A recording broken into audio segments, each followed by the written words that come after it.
Hello गाई, मैं मनवा हिंदी और ये इस मनवा का दूसरा एपिसोड है। अगर आपने इसका पहला एपिसोड नहीं देखा तो अभी चैनल पर जाकर देखें या इस आई बटन पर क्लिक करें। तो चलिए बिना किसी देरी के इसके दूसरे एपिसोड को स्टार्ट करते हैं। गोब्लिन्स के चीफ ने पूछा कि ये कौन है, जिस पर गॉब्लिन लड़की ने एक्सप्लेन किया कि वो लायन को इसलिए ले आई थी क्योंकि उसके पास और कहीं जाने की जगह नहीं थी। चीफ ने जैसे तैसे इस एक्सप्लेनेशन को एक्सेप्ट कर लिया, बट इट वाज क्लियर कि उसकी सेटिस्फैक्टरली बिना किसी हेसिटेशन के उसने आउटसाइडर को मार के उसके फ्लेश को खाने का ऑर्डर दिया। ट्राइब एक फ्रेंजी सेलिब्रेशन में इरप्शन ने अपनी नाइफ निकाल ली। उसे यहां से बच निकलने के लिए जल्दी से कुछ सोचना पड़ेगा। एक वायबल आइडिया उसके दिमाग में आया। उसने अपने स्किल्स को ऑफर किया, कहते हुए कि वह एक नया वेपन बनाएगा जिससे ट्राइब की स्ट्रेंथ बढ़ जाएगी। ये इंटरेस्टिंग प्रपोजिशन सुनते ही चीफ का ब्लड लस्ट थोड़ा कम हो गया। उसने गोब्लिन्स को रुकने का हुक्म दिया और गॉब्लिन प्रीस्ट लिन की तरफ आने लगा, उसे सर से पांव तक ध्यान से देखते हुए। यंग गॉब्लिन में कोई डिसेप्शन के साइंस नहीं मिलने पर चीफ ने पूछा कि लिन कौन से टाइप्स के वेपन्स बना सकता है। लिन ने अपनी पिछली दुनिया में ब्लैक स्मिथिंग प्रोग्राम्स कई घंटों तक देखे थे, जिससे उसे कॉन्फिडेंस था कि वो सिंपल टूल्स और इंप्रूव्ड वेपन्स बना सकता है। अगर उसे आयरन ओर और थोड़ा वक्त मिल जाए, चीफ ह्यूमन लैंग्वेज में बात कर सकता था, तो ये रीजनेबल था कि हायर मॉन्स्टर्स ज्यादा इंटेलिजेंट होंगे। लिन ने सजेस्ट किया कि आयरन टूल से ट्राइब को ह्यूमन से डरने की जरूरत नहीं होगी। ये आइडिया चीफ के लिए बहुत टेम्पटिंग था, जिसे वो मना नहीं कर पाया।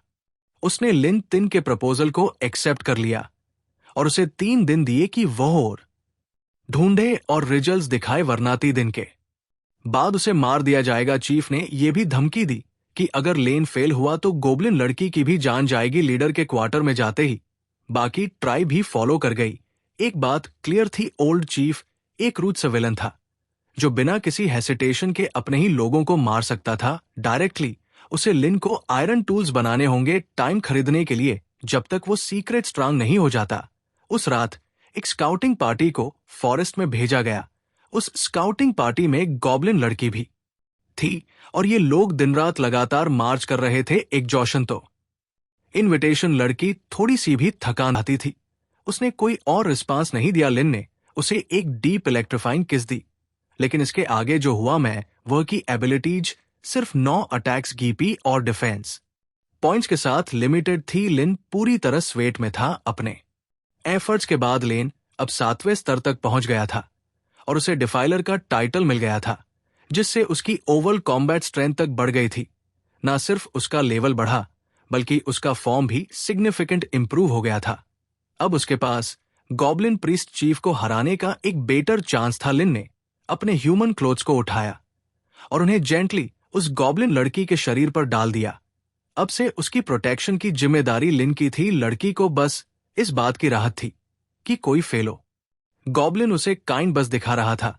उनकी रोमांटिक इवनिंग अचानक एक फ्रेंड आवाज से खराब हो गई जो मदद के लिए पुकार रही थी। पता चला कि एक ट्रबलसम गॉब्लिन ने गलती से और इकट्ठा करते हुए एक खतरनाक डीम वल्फ को उकसा दिया था। लिन की नजर आयरन ओर पर टिकी हुई थी, वही जो उन्हें चाहिए था, लेकिन केयरलेस वीडियो सैवेज बीस्ट को छेड़ा था। अब उसे इसके कंसीक्वेंसेस का सामना करना पड़ रहा था। किस्मत से लिन अब इतना स्ट्रांग और स्विफ्ट हो चुका था कि सीरियस डैमेज हैंडल कर सके, और उसने जल्दी से अपनी ब्लेड वल्फ की गर्दन में घूंप दी। ये एक डिसाइसिव 1 हिट किल था जिसने भागते हुए गॉब्लिन को चुप्पी में डाल दिया। लेन गोब्लिन की ओर बढ़ा, जिसने और हाथ में पकड़ा हुआ था, और अपनी आवाज को इंटेंस किया ताकि क्रीचर डर कर मटेरियल सौंप दे। डर से कांपते गॉब्लिन के पास कोई और चारा नहीं था, और का निरीक्षण करते हुए लिन ने इसकी एक्सलेंट क्वालिटी की पुष्टि की। अगर वो और भी ऐसे और ढूंढ पाते तो पावरफुल वेपन्स बनाना बहुत आसान हो जाता। अगली सुबह गॉब्लिन कैंप से उठता धुआं जंगल के ऊपर दिखाई दे रहा था। लिन ने अभी अभी एक आयरन के स्पेयर हेड को क्राफ्ट किया था, वो भी उसी ओर से जो उसने रात में इकट्ठा किया था, और अब वो गर्व से अपनी क्रिएशन को अटोनिसिटी मोनिक वल्फ की स्किन और स्कल को एफर्टलेसली पेनिट्रेट कर दिया, जो स्टोन या बोन के स्पीयर हेड कभी नहीं कर सकते थे। यहां तक कि गॉब्लिन बॉस भी लिन के वेपन की क्वालिटी देखकर स्पीचलेस था लिन ने वल्फ के सिर से स्पीयर को निकाला और मुस्कुराते हुए गोबलिन्स को समझाया कि ये आयरन स्पीयर उसी के हाथों का काम था। लिन ने अभी अभी आयरन ओर से एक स्पीयर हेड तैयार किया था और गर्व से अटॉनिक गोबलिन्स को अपनी क्रिएशन दिखा रहा था। गॉब्लिन चीफ की आंखों में तुरंत एक डिजायर जग गई कि वो भी एक ऐसा स्पीयर हासिल करें। इस मौके का फायदा उठाते हुए लिन ने स्पीयर को ऊंचा उठाया, जिससे हर गॉब्लिन की अटेंशन उसी पर टिक गई और वे सब उस वेपन को फैशन से देखने लगे। लिन ने पूछा कि क्या वे सब एक ऐसा ही स्पीयर चाहते हैं। जाहिर है सबने हाँ कहा और उससे एडिशनल स्पीयर्स बनाने की गुजारिश की। गोबलिन्स ने आयरन स्पीयर को देखा और उनके मुंह खुले के खुले रह गए और आंखें लोंगिंग से भर गई। उनके लिए एक ऑर्डिनरी आयरन स्पीयर एक लेजेंड आर्टिफैक्ट जैसा था, लेकिन लिन का गॉब्लिन ट्राइब का रिस्पेक्ट जीतना गॉब्लिन प्रीस्ट को रास नहीं आया, जो अब एक डार्क एक्सप्रेशन के साथ खड़ा था। गोब्लिन बॉस के दिमाग में जल्दी ही एक डिवियसनेस की लिन का इस्तेमाल करो अपने फायदे के लिए और फिर उसे एलिमिनेट कर दो ताकि पावर के लिए कोई पोटेंशियल थ्रेट ना रहे। गोब्लिन बॉस ने ट्राइब की अटेंशन को तेजी से अपनी ओर खींचा और उसने पब्लिकली एक्नॉलेज किया कि लिन सच में आयरन वेपन्स फोर्ज कर सकता था और उसकी बात सच्ची लग रही थी। लेकिन ये एक्नॉलेजमेंट कोई एंडोर्समेंट नहीं थी। अपनी वर्थ साबित करने और अपनी जगह सिक्योर करने के लिए लिन को 2 दिनों में स्पीयर्स बनाने होंगे और ये कोई आसान काम नहीं था।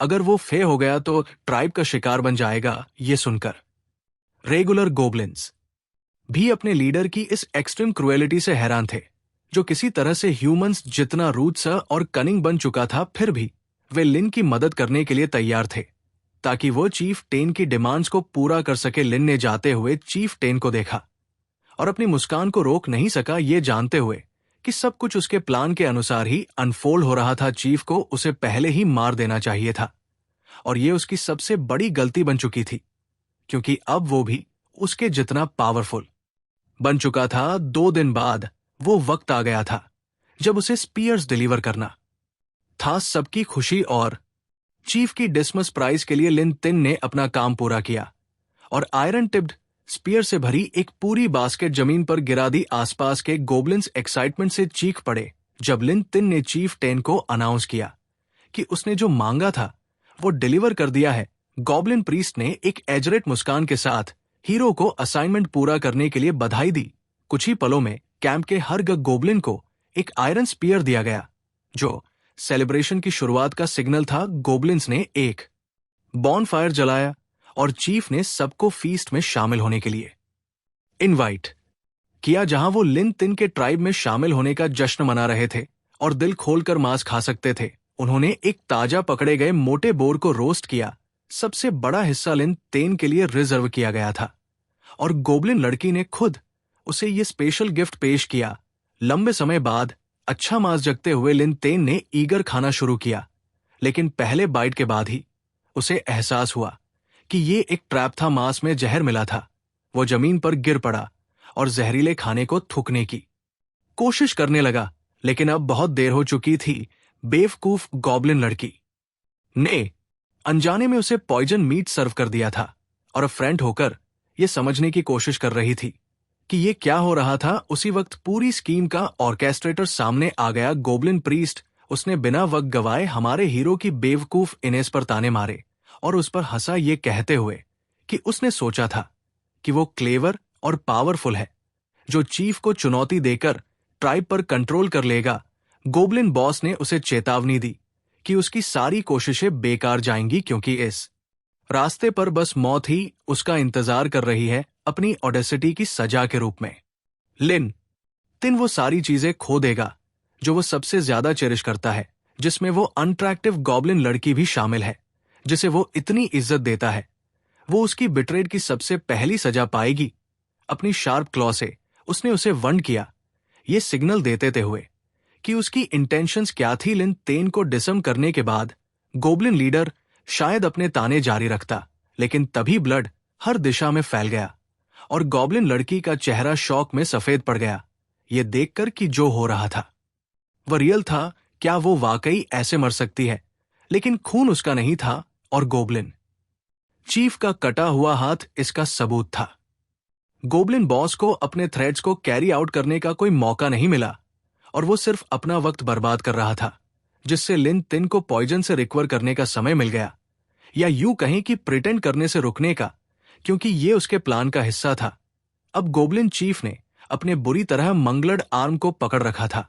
वो ये समझ पाने में असमर्थ था कि सब कुछ इतना गलत कैसे हो गया। लिंटन ने बस उस बेवकूफ पर हंसकर जवाब दिया, असली बेवकूफ यहां गॉबलिन चीफ ही था। सिस्टम की मदद से लिन थियन को पहले से पता था कि चीफ टन क्या प्लान कर रहा है और उसने उसकी डिफेंस को कमजोर करने के लिए यह खेल खेला था। सीन परफेक्टली ऑर्केस्ट्रेटेड था। गोबलिन चीफ ने साइलेंस में अपना सिर झुका लिया। उसका शरीर पूरी तरह स्टिल था, मानो सरेंडर करने पर विचार कर रहा हो।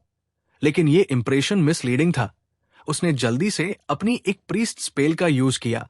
अपनी बोन स्टिक को एक वेपन में बदलकर हमारे हीरो पर एक आखिरी डिस्पर्टनेस की मदद से लिन तिन के लिए डॉज करना आसान हो गया। ऑफ बैलेंस चीफ न खुला रह गया और लिन तिन ने मौका देखते हुए अपनी स्ट्रेंथ जुटाई और एक डिसाइसिव स्लैशिंग स्ट्राइक उसकी गर्दन पर किया। चीफ टिन का सिर जमीन पर लुढ़क गया और बाकी गोबलिन्स लिन तन को देखकर डर गए, ये सोचते हुए कि कहीं उनका भी वही हाल ना हो जो उनके पहले लीडर का हुआ। हालांकि कि हमारे हीरो का उन्हें मारने का कोई इरादा नहीं था। विलेज के सेंटर की ओर बढ़ते हुए लिन तेन ने जोर से घोषणा की कि अब वो नया लीडर है। उसने कहा कि वह गोबलिन्स को ग्लोरी और वेल्थ की ओर लेकर जाएगा और ह्यूमंस और एल्फ पर हमला करेगा। अब से मांस और औरतों की कमी नहीं होगी और कोई भी गोबलिन्स को अंडरएस्टिमेट नहीं करेगा या उनके रास्ते में नहीं आएगा। खुश होकर पूरे गोबलिन ट्राइब ने सेलिब्रेशन में हिस्सा लिया, नाचते हुए और चीखते हुए कि लिंटन अब तक का सबसे महान लीडर है जो उन्हें ब्लिस और अनंत मास की जिंदगी की ओर ले जाएगा। अपने दावों को वैलिडेट करने के लिए लिन तिन ने पुराने चीफ के शरीर की ओर इशारा किया और गोबलिन्स को उसे पेश किया। शुरू में वह चुप्पी में हिचकिचाहट हुए कि क्या करना चाहिए, लेकिन जल्द ही उनकी ग्रीड ने उन पर काबू पा लिया और वो आगे बढ़े। उन्होंने रॉ मीट को खाना शुरू कर दिया बिना कोई हेजन दिखाए। भले ही ये फ्लेश एक समय उनके लीडर का था, गोबलिन्स की स्ट्रेट फॉरवर्ड नेचर थी। जिसके पास पावर है उसे रिस्पेक्ट मिलता है और जिनके पास नहीं है वो एक्सपेंडेबल है। ये रूट्स ऑफ बीइंग्स अब हमारे हीरो के वेंजेंस की क्वेस्ट में शामिल थे। अब जब गोबलिन ट्राइब उसके कंट्रोल में था, उसने प्लान बनाया कि वो और फीमेल एल्फ को पकड़कर एक ज्यादा फॉर्मल गॉबलिन जनरेशन पैदा करेगा। उसे ये नहीं पता था कि झाड़ियों के पीछे छुपे हुए कोई इस सीन को देख रही थी। ये एक एल्विन स्काउट थी जो गोबलिन कैंप को शुरू से ऑब्जर्व कर रही थी। जो उसने देखा वो डीप ट्रबलिंग था और उसने फैसला किया कि वो ये इंफॉर्मेशन एल्विन विलेज तक पहुंचाएगी। चांद की रोशनी के नीचे इस वर्ल्ड में पेड़ों और अजीब घरों की शैडोज के बीच एक फिगरनेसिटी एक घर के सामने रुक गई। वो वही थी जिसने चुपके से लायन चान की ट्राइब को ऑब्जर्व किया था। इस एल्फ क्लन की प्रिंसेस का साना, एक एल्विन गार्ड, उसे वापस देखकर बेहद खुश था। लेकिन गार्ड को इग्नोर करते हुए कसाना तेजी से अंदर चली गई। गार्ड चिंतित था और उसे रोकने की कोशिश कर रहा था, जैसे उसे कुछ ऐसा अंदर दिखाई देगा जो उसे नहीं देखना चाहिए था। लेकिन कसाना ने ध्यान नहीं दिया और कहा कि उसे अपनी मां से एक अर्जेंट न्यूज शेयर करनी है। दरवाजा खोलते ही कसाना बोली, मां मेरे पास एक बहुत ही इंपॉर्टेंट रिपोर्ट है। ईस्टर्न फॉरेस्ट में गॉबलिन ट्राइब में कुछ अजीब हरकतें हो रही हैं।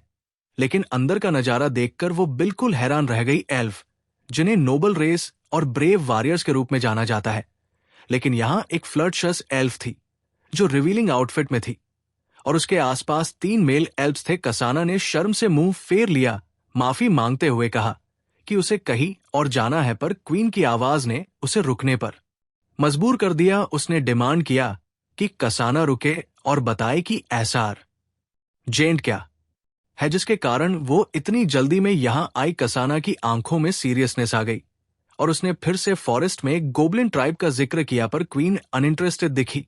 उसने गोबलिन्स को लो इंपॉर्टेंस का समझा, कमजोर और गंदे क्रिएचर्स के रूप में। कसाना ने जल्दी से समझाया, मैंने डीम फॉरेस्ट में एक भालू का कंकाल देखा, पूरी तरह से चबा हुआ। वहां संघर्ष के निशान और कई गॉबलिन फुटप्रिंट्स जमीन पर थे। वो भालू शायद डीम फॉरेस्ट के गोबलिन्स ने मारा है। वो जायंट बेयर वहां प्रैक्टिकली सबसे ताकतवर क्रीचर था। गोब्लिन उसे मारने के लायक नहीं लगते उसकी आवाज में चिंता झलक रही थी। कुछ दिन पहले मैंने गोब्लिन लीडर को एक यंग गोब्लिन के हाथों मरते देखा। मुझे लगता है कि बेर की मौत उसी गॉब्लिन से जुड़ी हो सकती है। क्वीन को नए लीडर के बारे में जानकर हल्की हैरानी हुई, पर वो ज्यादा परेशान नहीं लगी।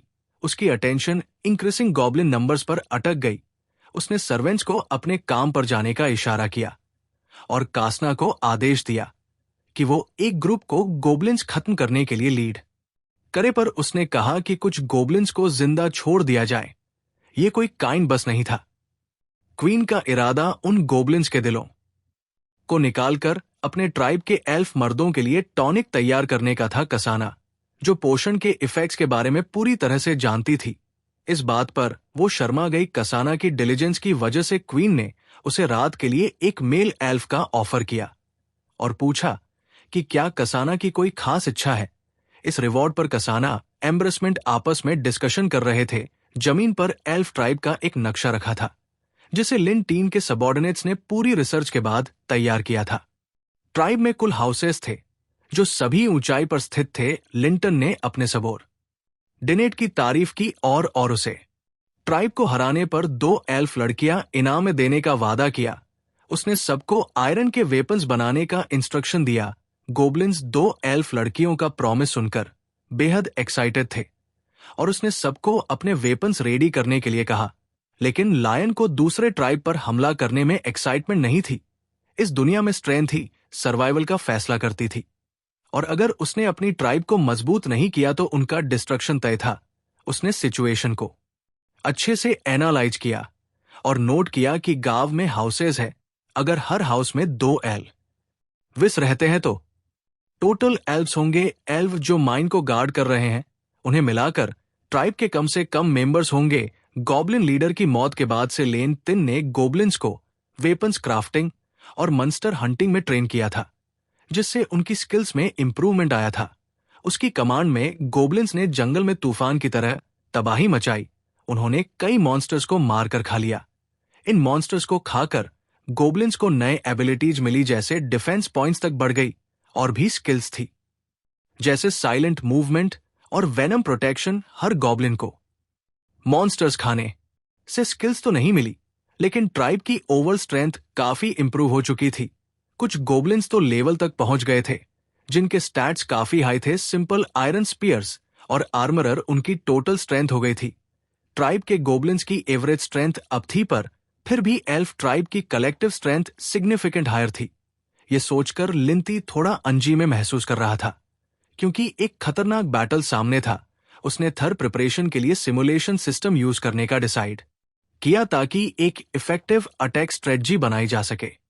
सिमुलेशन शुरू हुआ और उसने दिखाया कि लीन तियंग आर्मी को एल्फ ट्राइब पर हमला करने के लिए लीड किया। वो विक्ट्री को लेकर कॉन्फिडेंट थे, लेकिन एल्फ्स ने तुम्हें एम्बुश किया और गोब्लिन्स को ट्रैप में फंसा दिया। तुम एल्फ लीडर के द्वारा कैप्चर किए गए और वार्निंग के तौर पर डीम फॉरेस्ट में लटका दिए गए। End of simulation.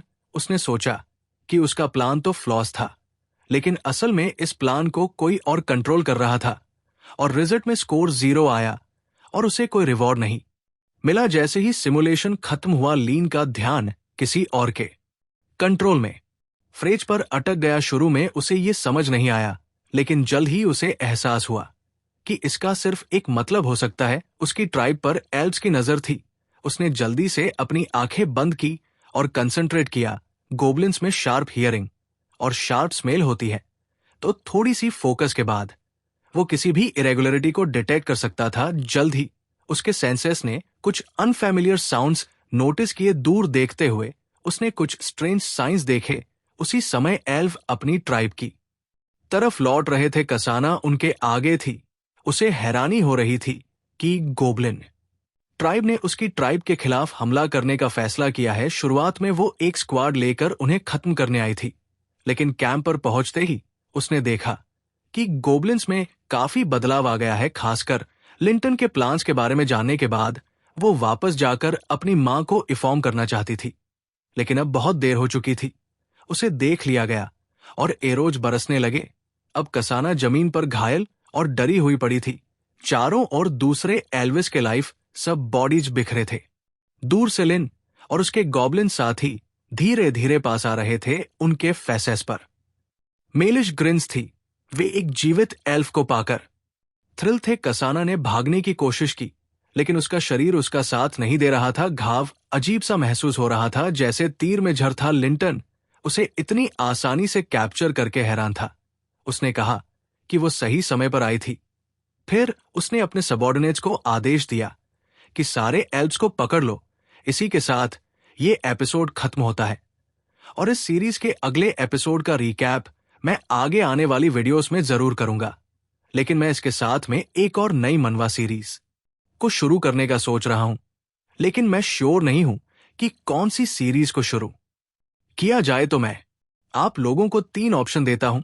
आप उनमें से किसी एक सीरीज का नाम कमेंट कर देना जिसका आपको रिकैप चाहिए। पहली सीरीज है जिसमें हमारा प्रोगोनिस्ट एक गेम खेलता है, मगर उस गेम को खत्म करने के बाद वो उसी गेम का एक कैरेक्टर बन जाता है और देखना यह होता है कि वह कैसे उस गेम को कंप्लीट करके उससे बाहर निकलता है। और अगर आपको यह मनवा देखना हो तो गेम कैरेक्टर कमेंट कर देना। और हमारा दूसरा मनावा है जिसमें एक सिविल इंजीनियर एक मध्ययुगीन शहर में पुनर्जन्म हो जाता है एक राजकुमार के शरीर में। अब देखना यह होता है कि वो कैसे उस दुनिया में अपनी नॉलेज को यूज करके बहुत सारा पैसा कमाता है और अपना एम्पायर खड़ा करता है।